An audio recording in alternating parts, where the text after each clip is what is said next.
So we all know that the primary objective of FNAC of thyroid is to differentiate the patients who are, those who require surgery for the neoplastic disorders and to segregate the functional and the inflammatory abnormality, which can be followed up medically and treated clinically.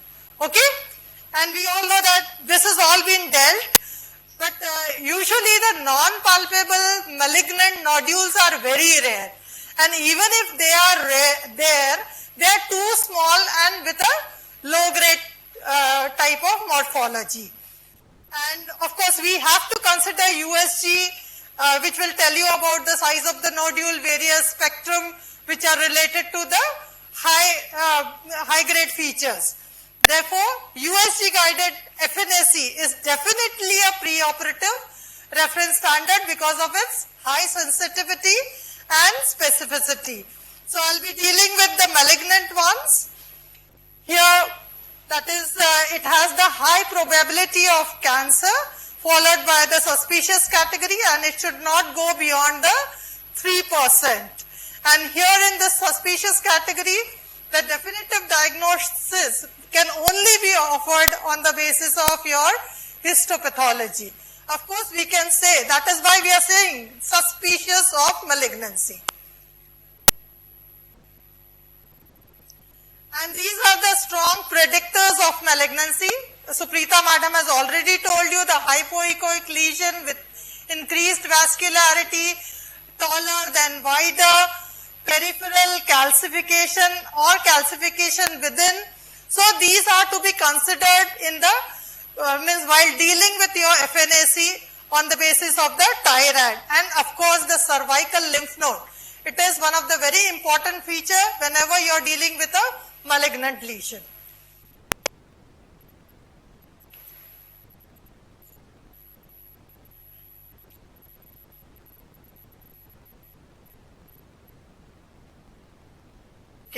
So, we all know that the malignant ones, the definitely malignant one, that is the category 6. That is the most common being the papillary carcinoma of thyroid, followed by medullary carcinoma, then the undifferentiated and rarer ones which are there, that is the metastasis and the ubiquitous non-Hodgkin's lymphoma. Here important is to differentiate it from the suspicious for malignancy, and this SFM should be appropriately rendered when some of the diagnostic features are either absent or equivocal. Now coming to the papillary carcinoma of thyroid, it comprises about 85%. We all know it is the most predominant one, seen in it can be seen in all the ages with peaking at third and fourth decade, and may present with this cold nodule, or many a times they do present with a lymph node metastasis having a occult primary. So the papillary carcinoma displays a characteristic papillary feature and the nuclear characteristic, which is also both histologically as well as cytologically very characteristic. But these features, none of them is diagnostic of PTC in isolation. To mark my words, in isolation or low frequency. So whenever they are in widespread and in combination, they are diagnostic of PTC. Okay. So this papillary carcinoma, it is quite cellular, having true complex papillae. Is my, okay, my arrow is seen. Either one can even see such monolayered sheaths, declothed from papilloid groups and the separated fibrovascular core, as you can see over here. So these papillae with core or without core, they can be seen in a papillary carcinoma. Often the smears are quite cellular. Varied pattern can be seen, either these flat sheets with anatomical edges, as you can see over here. So these are to be differentiated from the benign follicular nodules, because those nuclear features, they are very characteristic of papillary carcinoma as against the benign follicular nodule. So there is definite enlargement of the nuclei. Although the cytoplasm is less, some of the cells do show oncocytic appearance. This one feature, that is the cellular swirls. Can you see over here? The cellular swirling of these cells, which is very characteristically seen in 17% of these papillary carcinomas. And they have this perpendicularly oriented peripherally directed cells in these cellular swirls. They are a cluster of 15 to 200 cells which are there, and they are often not seen in benign nodules. And here also you can see the cellular swirls which are there. At times we do get follicular arrangement. Madam has told in detail about it. And the giant cell, which is often seen associated with papillary carcinoma. The nuclei are very characteristic. They are larger, more crowded. You can see over here the nuclei are very crowded, oval, elongated. As you can see here, more irregular. There is an increased plasticity of the nuclei within the nuclei of the papillary carcinoma, and therefore these nuclei, they fold on itself, giving rise to these grooves which are there within the nuclei. If you can see it clearly, here also there are these nuclear grooves. So more than 20% of cells, they do show this nuclear groove in a cellular smear with enlargement of the nuclei. And the nuclei, they may appear convoluted, that is folded on itself. And nuclear molding, which is very characteristically seen over here, you can see the nuclei molded. And this one thing which you are seeing, that is the intranuclear cytoplasmic inclusion, which is, of course, I have not mentioned the powdery chromatin. This is synonymous with what we see in histopathology, the orphan nucleus. So here in this cytology smear, we don't get those orphan type of nuclei, but we do get powdery pale chromatin containing nucleus. And these intranuclear cytoplasmic inclusion, they are very characteristic. They are the cytoplasmic invagination within the nuclei. They should occupy at least 1/3 of the nucleoplasm, and there is a characteristic wire looping of this chromatin, which is there adjacent to the this inclusion which is seen. So all these, many a times if more than 3 intranuclear inclusions are present within the nuclei, they are almost diagnostic of a papillary carcinoma. Cytoplasm often is very scanty, but we do get these abundant cytoplasm, which is dense, looking like those squamous metaplastic cells, and these cells sort of fits into like a jigsaw puzzle or pavement-like appearance. Many a times these cytoplasm do show this oncocytic or granular kind of texture. In those cases, if they are in abundance, we can call it as a oncocytic variant. And if there is a sprinkling of lymphocyte, there is another variant which is called as Warthin-like variant of a papillary carcinoma. And rarely one can encounter these histiocytic type of cells. And Madam has already told you that chewing gum-like colloid, which sort of sticks to the slide, and it is globoid, sticky, tenacious and ropey kind of colloid, and difficult to spread when you spread it on the slide. So that appears like a globoid, sticky kind of colloid. And here you can see the Psammoma body, which is the concentric lamellated body with foci of calcification within, and they are also very characteristic, but definitely they are not very diagnostic. So, presence of this more than 3 of the following features which I have told you, that is papillae, Psammoma bodies, nuclear grooves, intranuclear cytoplasmic inclusion, and granular powdery kind of chromatin, the diagnosis becomes pretty easy. But then false negative and false positive diagnosis can be minimized by conservative approach to the sparsely cellular smear. Madam has already dealt with those OS+ category. And there are various molecular markers which are there, like red PTC rearrangement, although they are specific early events, especially in cases of Hashimoto's thyroiditis with oncocytic kind of features, where it really becomes difficult. In those cases, this red PTC rearrangement will be very helpful, but it doesn't carry any prognostic information. So BRAF mutation, it carries a poor prognosis. You should know that. Then there are more than 10 variants of papillary carcinoma. Some of them do carry a good prognosis. Some of them has a very bad prognosis, like this tall cell variant, a diffuse sclerosing variant, it has a bad prognosis. Whereas the follicular variant or NIFTP has a good prognosis.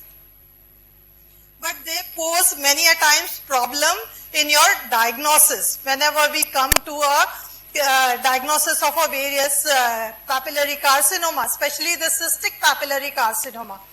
Here many times we do get the clear fluid or hemorrhagic fluid which is aspirated, and the cells here may be seen in small groups, most of them being the hypervacuolated or histiocytide, at times this containing the hemosiderin like macrophages appearing. Rarely one can encounter these papillary fragments. The cells appear more rigid and polygonal. So that is important. The cluster of cells showing such rigid cytoplasm is very important to suspect the papillary carcinoma. And of course, your nuclear features are very important. Enlarged, oval, to irregularly shaped nuclei with the features which I have already shown you, the grooving, etc. So that should be considered.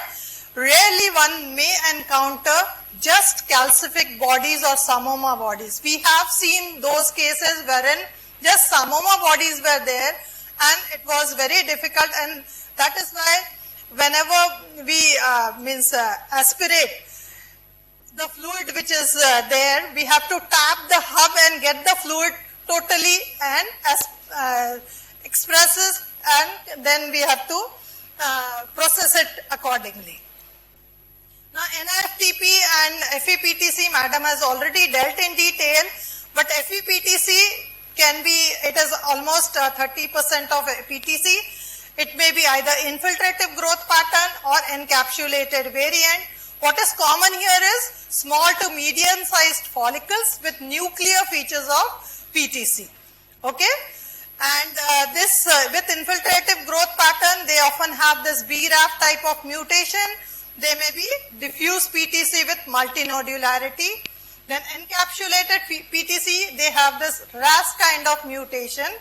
And this NIFTP, they likely represent the pre-invasive stage of invasive encapsulated PTC. Okay? And this NIFTP, they have an indolent behavior and very low risk tumors. Okay? Now, this FEPTC can be either obviously malignant or maybe with mild features. In those categories, they are suspicious. What is by definition? There should be absent or inconspicuous papillary or papillary-like fragments, less number of multinucleated giant cells, intranuclear cytoplasmic inclusions, etc., etc. The features of PTC. Okay? So, and madam has told you about the macrofollicular variant also, where more than 50% of macrofollicles comprising of measuring say around 200 micrometer, if they are present, that is another variant of a PTC. Now coming to FEPTC morphologically, the smears, the characteristic one, they are hypercellular with syncytial fragments of these cells, or cells within the syncytium can show such microfollicles, or one can see these separated follicles as well. What is important here is there is definite crowding or overlapping of cells. Like madam said, it is not going to be social distancing. So here it will be like the Itwari market or Manish market of Mumbai. Okay, so here it will be more of a crowding of the cells, and nuclear features, they are subtle Often the nuclei, they are ovoid or cerebriform nuclei or raisin-like nuclei with definite nuclear grooves. Can you see over here? Yes? And these intranuclear inclusions, some amount of molding, we have to actually search for them, and the colloid, which may be seen as inspissated within the follicles. So intranuclear cytoplasmic inclusion, ground glass nuclei and micronucleoli will give a diagnosis will be a clue to your diagnosis. One variant one should be aware of is the tall cell variant, often because it has a worse prognosis, and that is they present with bulky tumor in an elderly male, and here the height of the cell is at least 2 to 3 times that of a width, and the tail-like comet-like cells or tadpole-like cells can be seen. However, the chromatin is not pale as we see in the routine PTC, but those intranuclear inclusions, they are plenty and in abundance. And many a times we do get this psammoma bodies, and adjacent to those psammoma bodies we can see the necrotic cellular material. So they have a worse prognosis, and 90% of them they have a BRAF kind of mutation. The differential diagnosis of PTC, previous speakers have talked about the nodules with papillary hyperplasia. So one should remember that patchy nuclear changes with abundant colloid, one should err on the side of a benign lesion, and of course the radiology should be considered. This I have taken from the diagnostic cytopathology because I couldn't get a case of this, the hyalinizing trabecular adenoma. Here it is really difficult to differentiate it from the PTC because nuclear grooves, pseudo inclusions, they are all there. So the points in favor of it is the circumscription, trabecular growth pattern, and the intratrabecular hyaline material, which you can see over here in the center. And of course the cytoplasmic staining for the MIB1, which will be in case of this hyalinizing trabecular adenoma as against the nuclear MIB1 staining in case of a papillary carcinoma. Now coming to the next, that is the medullary carcinoma. It comprises 1 to 2% of the thyroid carcinoma. We all know it derives from the calcitonin producing C cells. It may be sporadic or familial. Many of them have this red, familial ones, they have this red proto-oncogene mutation and may be associated with various other tumors like pheochromocytoma, adrenal medulla or parathyroid adenoma, and the prognosis is definitely poor here. The medullary carcinoma, they show, of course, the cellular smears, either the cells, most often they are isolated cells as you can see here, and there is absence of colloid. Many a times we do encounter these syncytium-like cells. In such cases, it becomes difficult to differentiate it from the paraganglioma or those tumors which may appear like the medullary carcinoma. And the cells, they have long processes. They may be plasmacytoid, binucleated, round or oval. Many a times these spindled processes, and mild to moderate pleomorphism. Rare such bizarre forms are also seen, and these rosette and follicular-like appearance can be seen. So there are n number of variants of medullary carcinoma also, but they don't carry any prognostic information. The nuclei are characteristic. They are round, here you can see, or oval or spindly. Many a times this tumor totally comprising of spindle cells is often seen. In such cases, it really becomes at times difficult to differentiate from the sarcomas. But in neck, they are very rare. Then binucleation is very common. As you can see here, multinucleation is very rarely seen. Nuclear are inconspicuous and rare nucleo. These intranuclear cytoplasmic inclusions do occur. Cytoplasm, of course, is very characteristic. It has these abundant cytoplasm, either with tails, with containing these granules. If you can see over here, these are the endocrine granules which are seen within the cytoplasm. An additional feature which you often get is the amyloid. Many times you may not get amyloid, but if you are getting, it is acellular, amorphous, flocculent, dichromatic staining. The staining of the amyloid differs from the usual amyloid, the usual colloid. Here there is a dichromatic staining. So this bluish as well as the magenta colored staining, fluffy material will be seen. And of course Congo red stain will be definitely giving you the positive diagnosis. And these are thyroglobulin negative and positive for calcitonin. I don't want to go into the details of the differential diagnosis, but yes, because various patterns of MTC are there, we need to differentiate it from the whole spectrum of follicular thyroid carcinomas, especially the Hurdle cell and the oncocytic variant. And the poorly differentiated ones, they have a different cytomorphology. So increased mitotic activity, apoptosis, necrosis, etc. will be seen in poorly differentiated or undifferentiated one. And hence, immunostaining for calcitonin will definitely give you a diagnosis, or serum calcitonin will help you in diagnosis of a MTC.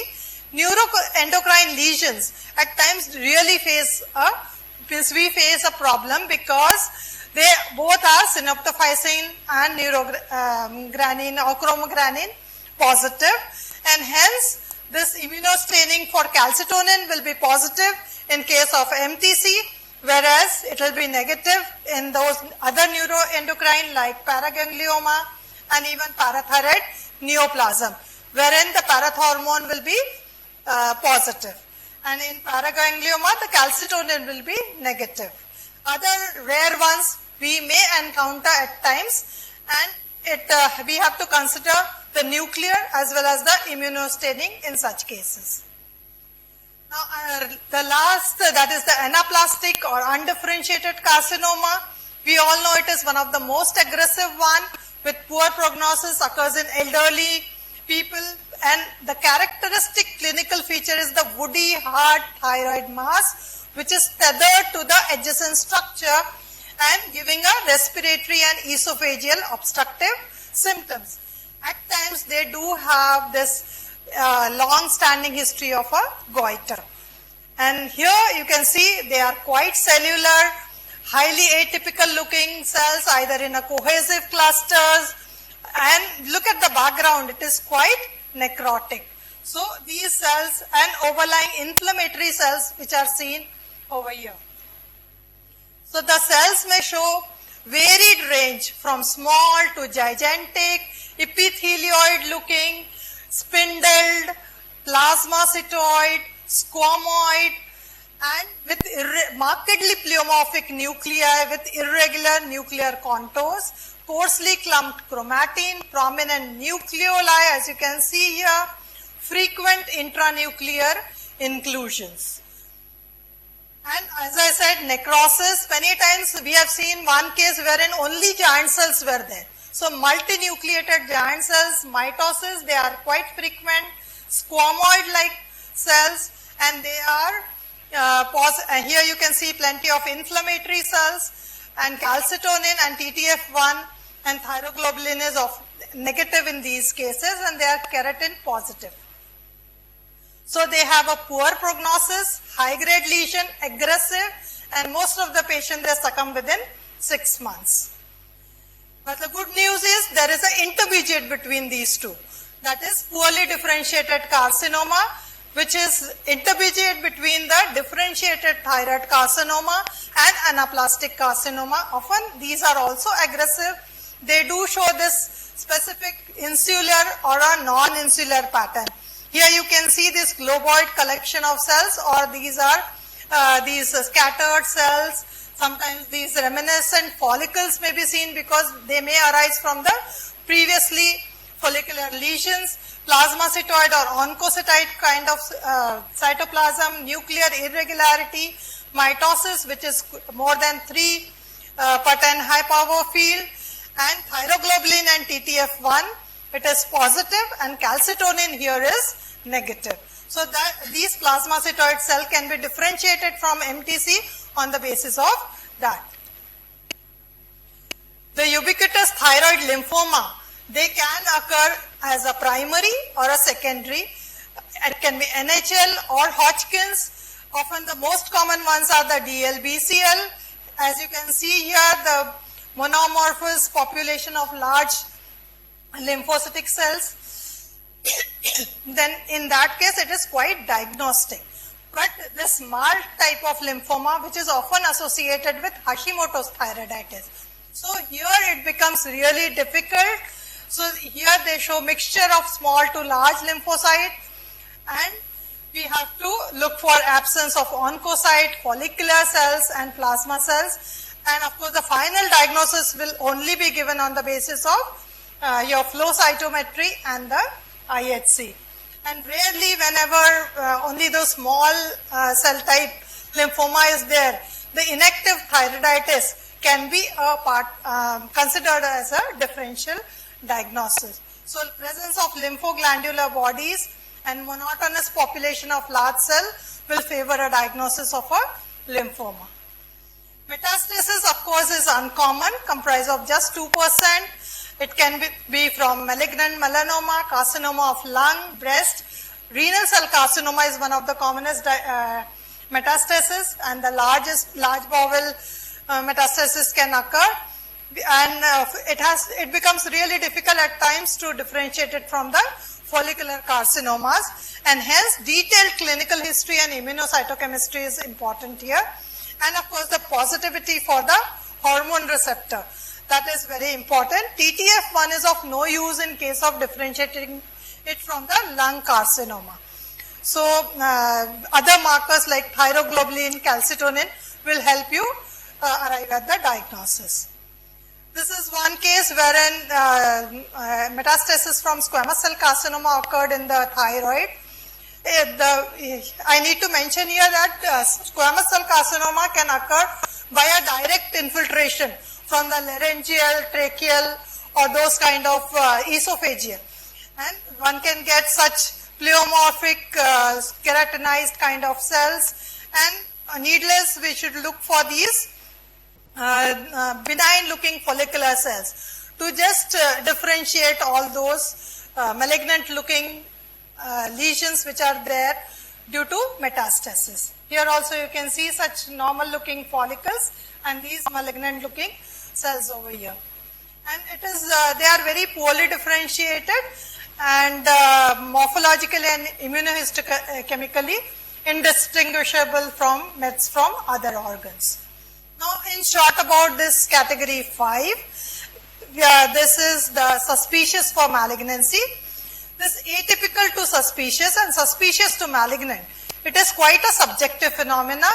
The positive predictive value of suspicious category is 55 to 85%, and the ultimate goal of separating this suspicious from malignant is to preserve the very high positive predictive value of the malignant category without compromising the overall sensitivity of the FNA of the entity in question, that is the papillary carcinoma, medullary carcinoma, metastatic carcinoma, etc.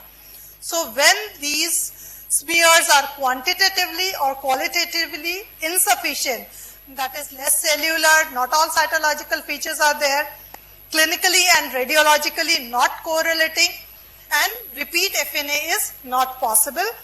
And ideally we need to audit our own reports. It should not go beyond 3% to this category, that is the suspicious for malignant category. So these are the various cytological features. Either they can be patchy nuclear changes. Here you can see normal looking follicle and atypical follicle. Category, the pattern B where the cellularity is there but the nuclear changes are incomplete. For example in NIFTP, or suboptimal preservation if it is less cellular but definite ATP as you can see here, and cystic degeneration pattern, or at times it becomes really difficult to differentiate it from other varieties, that is the medullary carcinoma, In such cases, if repeat FNAC is possible, say for example, in this where the suboptimal preservation or less cellularity is there, we can go ahead with the repeat FNAC. But for NIFTP, it is the lobectomy which will give you the diagnosis. A short about why are we dealing with all this? Why are we churning the whole thing throughout the 2 hours? That is basically because these papillary carcinoma and follicular carcinoma, they are the differentiated carcinomas and they grow slowly with a good treatment outcome. And therefore, whenever FNAC diagnosis is there of these, then we have to go ahead with the CT, MRI, PET scan, vocal cord examination and node by FNA or biopsy. And then if it is node negative and not in a high risk location, less than 1 centimeter, one can go ahead with either monitoring. Of course, in our scenario, monitoring is very difficult, so lobectomy is treatment of choice. If it is more than 4 centimeter distance spread, node positive, high risk PTC, and neck irradiation in childhood. Papillary carcinomas, they are known to occur along with the neck irradiation in the childhood. So in such cases, total thyroidectomy is the treatment of choice, and of course yearly thyroglobulin follow-up and USG neck. And there are means you have to give supplement of levothyroxine, etc. And if the lesion reappears, the treatment will be a different treatment. Now for the medullary carcinoma, they are genetic counseling is very important. Apart from that, all of them, they undergo total thyroidectomy and lymph node dissection, especially the ipsilateral lymph node dissection, and C and calcitonin to monitor the return of the lesion. Anaplastic carcinoma, all of them are stage 4. AB is non-metastatic and C is the metastatic. For non-metastatic, surgery and irradiation is preferred, whereas for metastasis, aggressive treatment or radio chemo, or if the means nothing can be done, especially in those high-grade lesions, supportive treatment is the treatment of choice. If you have time, should I go ahead with one case? Yes? Okay. So this is a 32-year female who presented with this midline nodule which moved with deglutition on the right side, and there was a slight swelling on the mandible. So the clinical diagnosis was whether it is a thyroid lesion with mets in jaw or jaw tumor with mets in the lymph node. These are the FNAC smear. There was a well-defined hypoechoic lesion in the upper pole of thyroid. White cellular smear, papilloid cluster, some vacuolated cells, some of the cells showed. These, those attached to the vascular fragment, some follicular areas with a stippled kind of chromatine. Here again you can see some stippled chromatine, mainly follicular arrangement, cytoplasmic hypervacuolation. So what do you think it is? Can anyone say?